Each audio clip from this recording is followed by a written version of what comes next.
The COO Roundtable brings together operations professionals at the top of their game to define and explore what it means to be highly effective in a scale-up organization. And what sits at the heart of it is highly curated peer-to-peer roundtables where COOs talk about things that matter. I absolutely love my roundtable. We've been together for about 2 years, and without exaggeration, I have made friends for life. To find out more, go to cooroundtable.com. That's cooroundtable.com.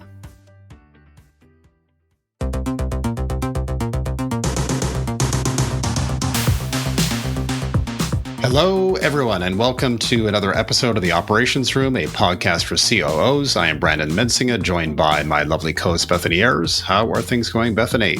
I have my youngest son, who's a little over 13, flying all by himself to Geneva and back this week. We've been on 3 for years. It's super cheap, and it also used to have free international roaming, which is why I chose it.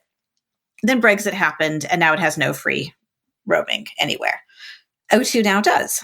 So moved myself to O2 last month. It was easy, no problem. Thought, okay, I'll move my son before he goes to Geneva, and this way he'll have full phone access. Tried to do it online, thought I had done it online, but what I had managed to do was port my son's number to my plan, and my phone number that I've had for 20 years went into the ether, having been categorized as a temporary number, and tried to do 2FA without the ability to have any texts be sent to you. And it happened Monday morning, 2 hours before he was flying to Geneva. So not only did he not have a phone to use for free with international roaming, he had no phone number because his phone number was now on my phone. So I spent an hour on the phone with O2. They tried to help, all of these things. Then they said to me, we need you to talk to our specialist team. Are you okay if we raise a case? And I said, yes, I'll definitely take a case. And she said, the specialist team will deal with your case in the next 24 to 48 hours. And then I waited. I always have my phone on silent. I had it not on silent. I didn't realize how many things make noise on my phone, but none of them were a phone call from O2. I finally give up, phone them, go through some completely new phone tree that wasn't the phone tree on Monday. She pulls up my files, starts to try and read the case notes, doesn't make any sense. I said, but that's okay. I just want to talk to the specialist team. I have a case number. She looks at it, she's like, oh no, your case is closed. That is not what you want to hear. That's not what I want to hear at all. At that point, I was so close to crying. And she's trying to read the notes. She's like, this doesn't make sense. And let me just tell you what happened. I go through the story again.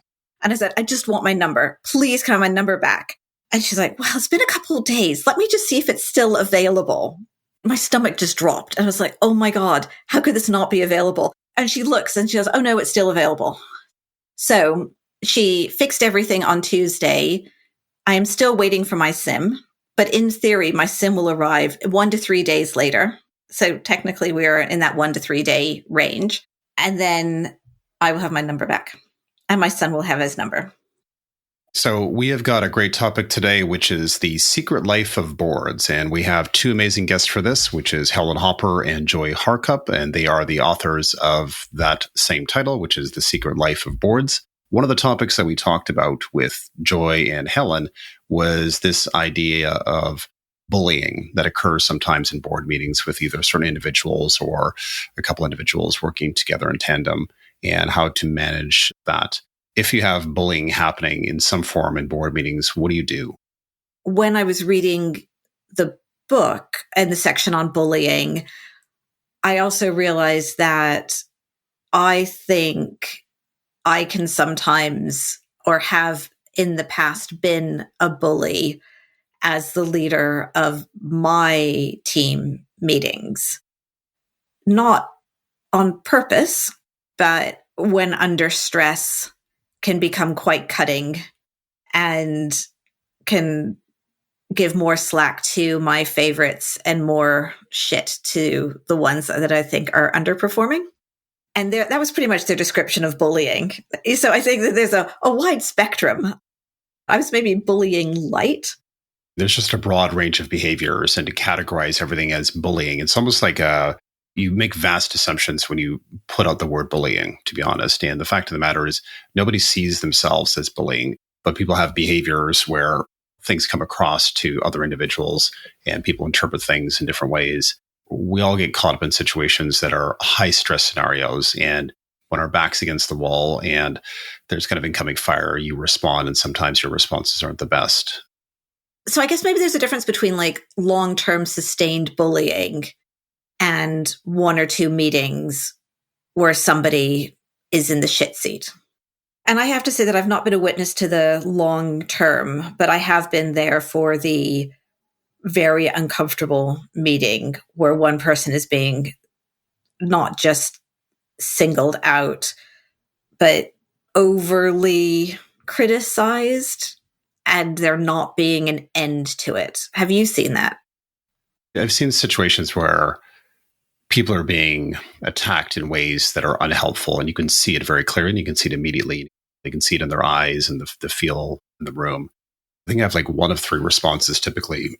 One is to let it ride, and then to do a follow-on with that person at a later point to really talk about that, usually quite fast, either directly after the meeting or within kind of the classic 24 hours. Depends on the person that I'm dealing with.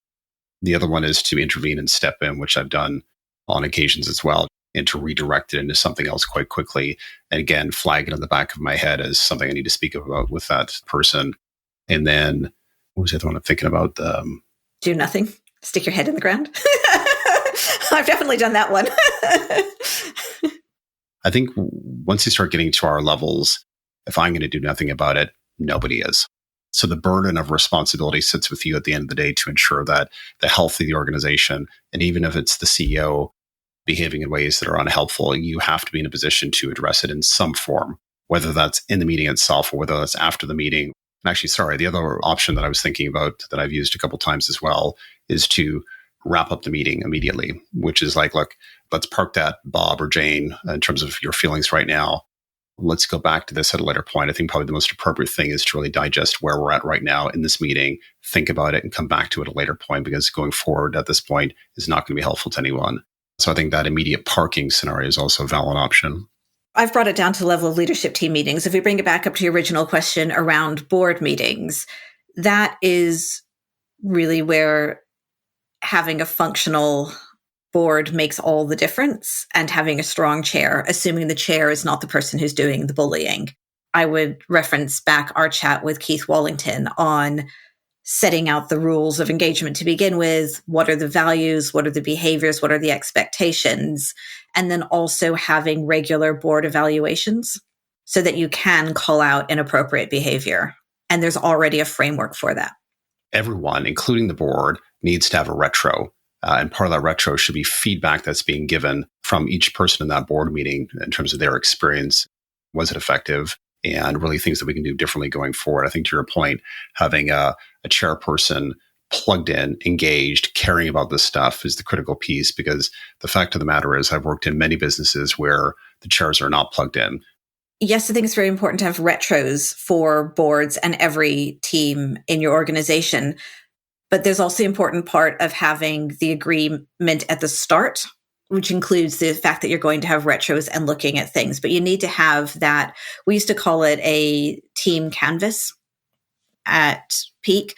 And so that was sitting down for, depending on the size of the team and how long the team's going to be in existence, an hour to half a day, agreeing, why are we a team? What are the values of the team?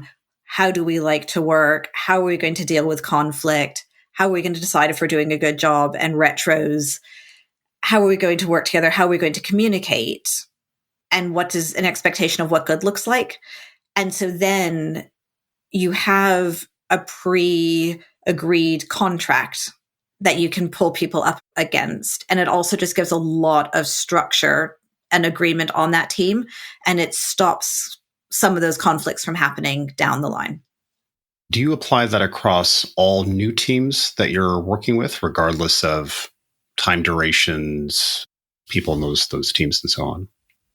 Yeah. So let's say it's a working group for 2 months. Then you might take the first meeting. Oftentimes working groups will have lots of different levels of seniority. So you need to address who's the decision maker? Are we a group of decision makers? How do we handle the power dynamic? What I really enjoyed about Helen and Joy's book was it's just about the psychology of the boards and the psychology of what are you bringing to the table and what bad behaviors are you doing and why do you have all of that ego? And it was interesting where they spoke about it's coming from insecurity. And so you're belittling somebody else because you don't really understand your role in the board, or you don't know how to move away from being an operator. And you think your job is to catch people out rather than actually help grow a business.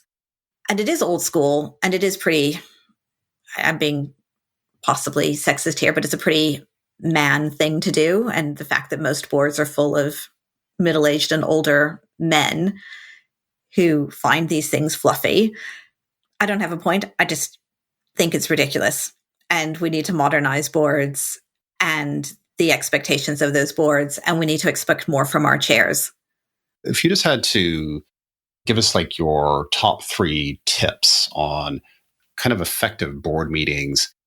So one is we're talking about set a strong chair whose job is to run the board like the CEO's job or the COO's job, depending on the exec team. So creating a safe environment, facilitating, getting to know each other. Board dinners are great. To your point of you only see each other once a quarter, maybe on a Zoom call, maybe in real life. Should you meet more often when the board is new? Have a board dinner the night before, invite senior execs to that meeting so that you have the informal getting to know each other as well as the formal meeting. A good reading deck ahead of time and a clear agenda. The couple ones that I would think about, first one is what you just said, which is before the board meeting happens, having a consistent, repeatable metric readout alongside of a bit of a commentary going out to the board members, where that part of it is not only done, but also digestible, i.e. it's very consistent. So every time I look at page 4 as a board member, it's the same page 4 in terms of the KPI readout. So I don't have to figure things out as I'm kind of reading through it. I think the common complaint that I've received from board members is every board pack we send is different and they have to figure things out. The other one is a bit of like a weird one, but I always found it very useful, which is starting the board meeting around something really positive that's happened within the organization over the last 6 weeks or 3 months. It's to kind of disarm them a little bit, but also just kind of put the meeting on the right tone as you're heading into the session itself, where informally, yeah, we've had this phenomenal thing occur. This is why it's super interesting. And the board gets a little jazzed up or excited and so on. So kind of it lifts all boats as you head into that board meeting. And then the third one I would think about is really making an ask of the board, each and every board meeting that you have. What do you actually want from them, and formalizing it with an actual ask? I would half agree on that final one, just because sometimes there's not always an action, but this ties to my point around having a good agenda. And so the agenda shouldn't just be a readout of your deck. There should be clear understanding. And actually, this is something that is splitting the agenda by governance and guiding. So what are the things that we need to know about and sign off on? And what are the discussions around strategy, dynamics, hiring that you're looking for input, but is not actually our final decision? It's not the right place of the board to have a decision on those. And so it kind of, what are the things that are board approval and what are the things that are guidance? And some of that guidance may end up being homework, but not always. All right. So with that, let's go on a quick break. And when we come back, we will have our conversation with Helen and Joy and all things about boards and the secrets that underlie them. So let's do that.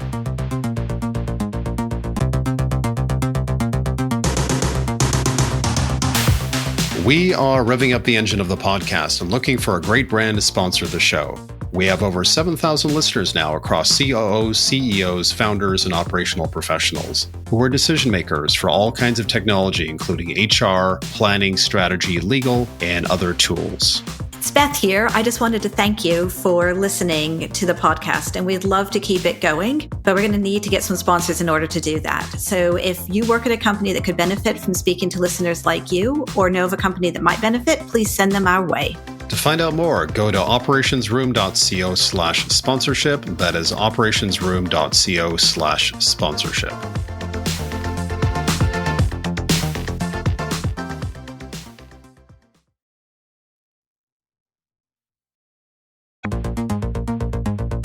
I've done 5 years of therapy myself and spend a lot of time on self-contemplation, and so understand the idea of transference and projection.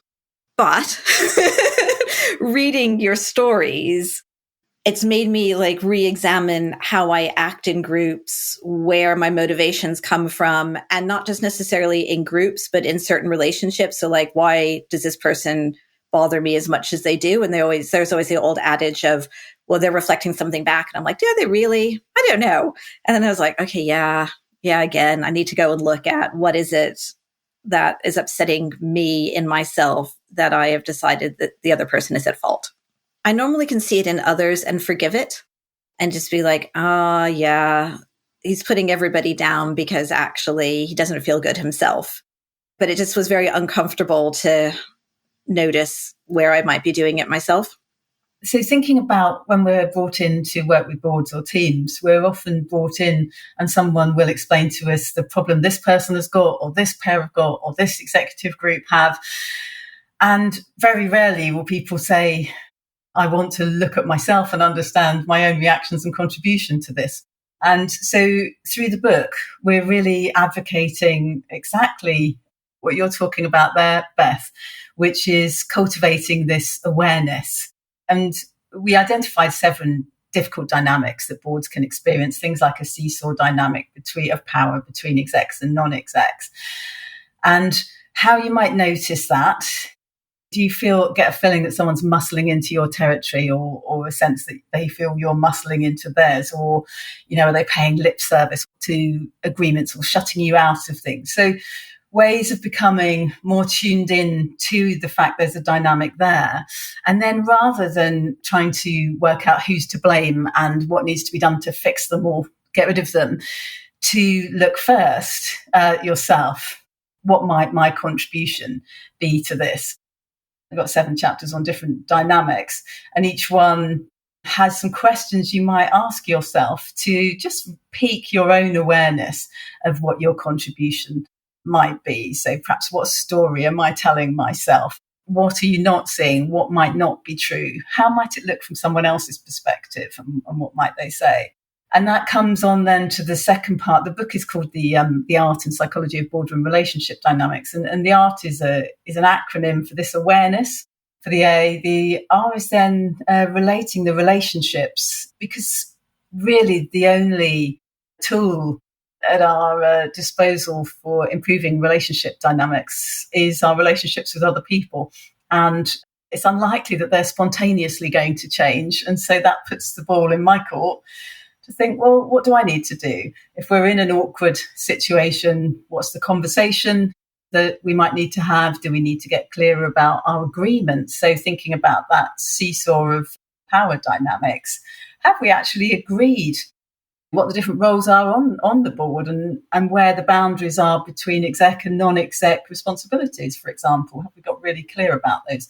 And then the T is tactic, for example, where people have fallen out on a board. One of these board members, you're expecting massively strategic insights, and then they say something really practical, and you think, well, that is a massively strategic insight, actually. Why don't you go and visit a far-flung part of the operation together with this person on a train or in the car and have a conversation as you go and learn a bit more about them? They learn something about you. And when you do something together, it becomes harder to see then that person as a difficult person that needs fixing or exiting, and more easy to see it as a relationship that you can both work with and bring something to. One of particular interest, I think, for Bethany and myself is this question of how do you deal with bullying or coercion? One example I'll throw at you, just in terms of a scenario that I've dealt with in the past, where I walked into a newer organization as a senior executive. I was asked to look at their board dynamics. They had each leader functionally get up there to talk about their results, and the board was essentially attacking them, making them feel terrible about what they were doing. The feeling across leadership in that company was that they felt like ridiculed school children. And that's literally how they phrased it back to me, which they felt very diminished, and they felt like they were reporting into the school headmaster in this case. And they felt terrible about the experience, and they were dreading each and every board meeting as it happened. And I remember working with the founder of that business, and the way of dealing with it was to exit half the board, essentially, not the employees in this case, but actually getting rid of the board members themselves.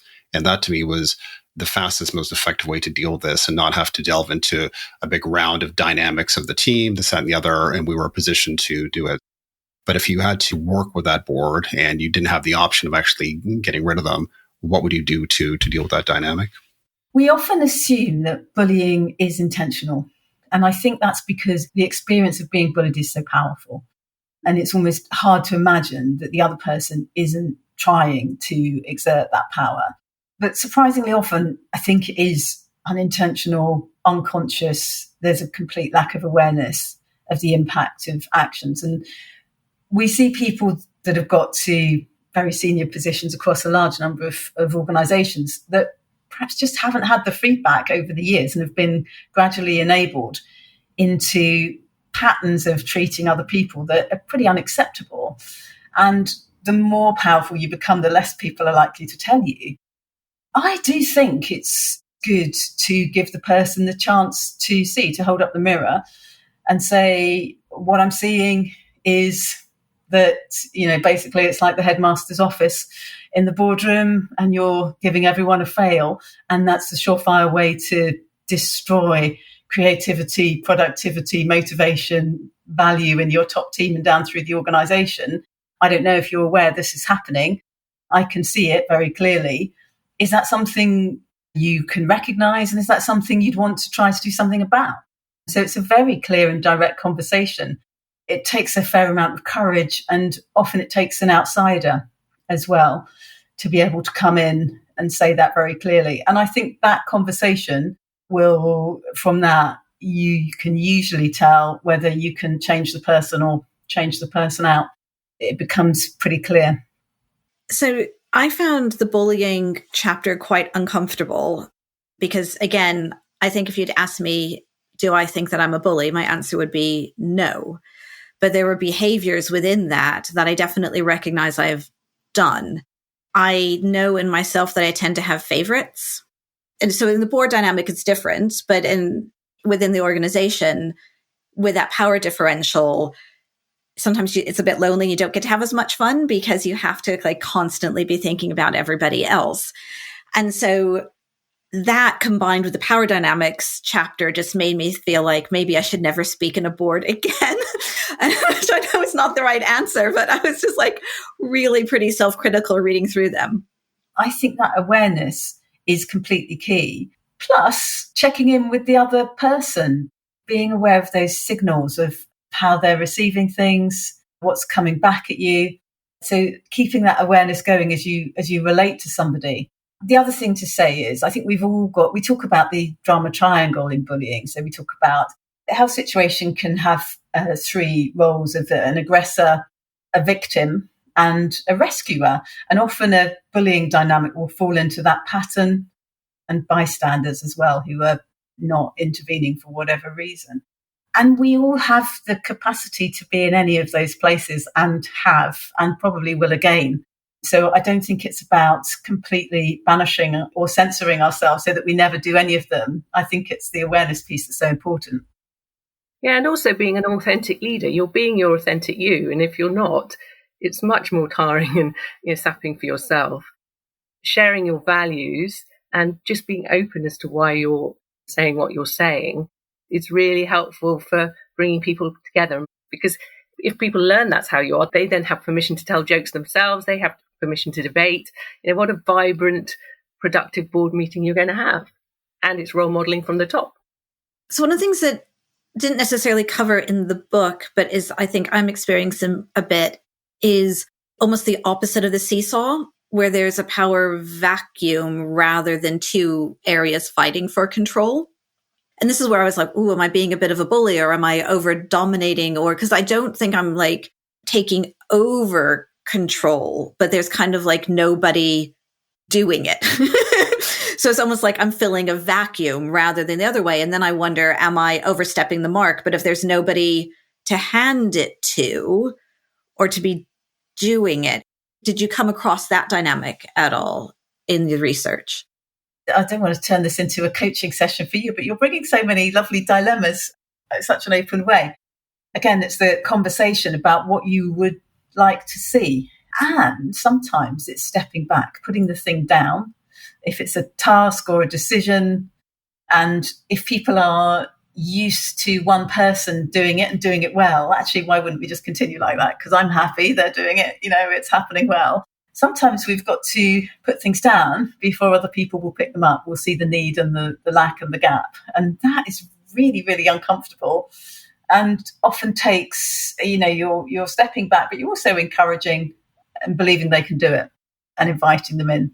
So one was, for a long time, there's nobody to come in because it's a growing team. And so I was helping hire the person to do it. And then secondly, I often get invited into things. And then I feel like maybe I should not be setting strategy at this level of detail. Like, this is disempowering of the leadership team. And I have not asked to be there. And so I don't really know, at what point can you say, actually, this is inappropriate of me to be involved at this level. This is what I think you should do. I'm kind of struggling with those dynamics at the moment. In our research, we looked at how important it was to work out what level of work you should be doing, because if you're not doing the work at the right level, then you're losing opportunities. The board should be doing it at the strategic, influencing the industry level. If you're down in the weeds, then you can't be doing that. I'm sure that positively you can say, could we have a discussion about whose role is it what? I'm noticing I'm feeling uncomfortable as to how are you receiving the way I'm communicating to you. So going back a step and unpicking what's happening is usually useful. And actually having the confidence that you're not alone, that probably if you're perceiving that, others are too. Or if they're perceiving something different, it would be really useful to hear that. So, some boards would have a proper conversation at the end of each board meeting saying, how did it go? Sometimes that's just a tick box on some boards. But if you've got a proper relationship where you're having these deeper conversations, then you're going to be able to have a more proper, really be honest about what's going on for each of you, which is really important. I don't think I've quite figured out, Joy, to your point of what is the responsibility and what is not. If you're not the chair of the board, how much of a leadership position can you take in the board? And so I'm in different boards that are run in different ways. We have one that's talking very much like you're talking about, Joy, where we do canvases at the start of the year. We understand our roles and responsibilities. We fill in surveys every quarter around how we've been in different ways. We discuss them and we really work as a team. And then other boards I'm on do not function that way. And so I don't really know how I would facilitate those conversations, get everybody on board with it. It's really the chair's role. But if the chair's not keen, then what do you do? How fantastic that you've got that knowledge from another board that you could bring to that new board, the second board, and to share it and try and share it and move the conversation on there, or have a one-to-one with the chair about it, what's happening here. And then make the decision that, is this the place for me if it won't move? Because there is a risk. And often chairs maybe don't realize they're doing that, or often a chair has a portfolio of a number of different board positions, don't they? It's often a time thing. In any of one of those portfolio companies, there may be something that's going rather awry, and you don't know what else is going on in their life concerning that. So that's why it's really important just to surface it and have the conversations, and then you have a choice of the way you behave. And I think there's something really interesting there for people looking at, if you're thinking about joining a board and, you've been invited and often you feel like you're being interviewed. It's also really important to your due diligence on the board and find out, do they do this kind of thing? What are the dynamics like? What do they have in place to make sure that it's working as well as it can? And then you really know what you're getting into. The other thing I was just thinking about was this question of engaged boards, because I've been in boards before where Jane comes in, and I know Jane's going to ask the same 4 questions. I know Bob's going to look at X and he's going to tell me Y. And it gets into this scenario where you really don't feel like you're getting any value from the board, and they're not really engaged because they're just going back to previous talking points. How do you break that cycle? Well, I would say do a review and talk about it. So I think it's good practice to do a board evaluation. I think every 3 years is the recommendation in the UK at the moment. And to me, that should look like each person saying what they think is working well, what's not working well, where are there stuck patterns, where is there opportunity to add value that's not happening at the moment, and potentially to give feedback on fellow board members as well. And then to have a facilitated session where you look at the results of that review and try and work out what to do about it. I think you, in the same way that you'd probably look at an operational issue, you'd kind of step back, look at what was happening and what were the effects and where were the opportunities to tweak or do major surgery even. It's the same, but it's a more subtle process because a lot of it is relational and intangible.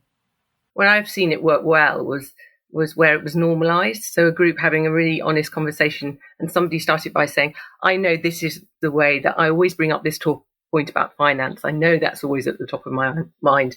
It must be irritating to the rest of you.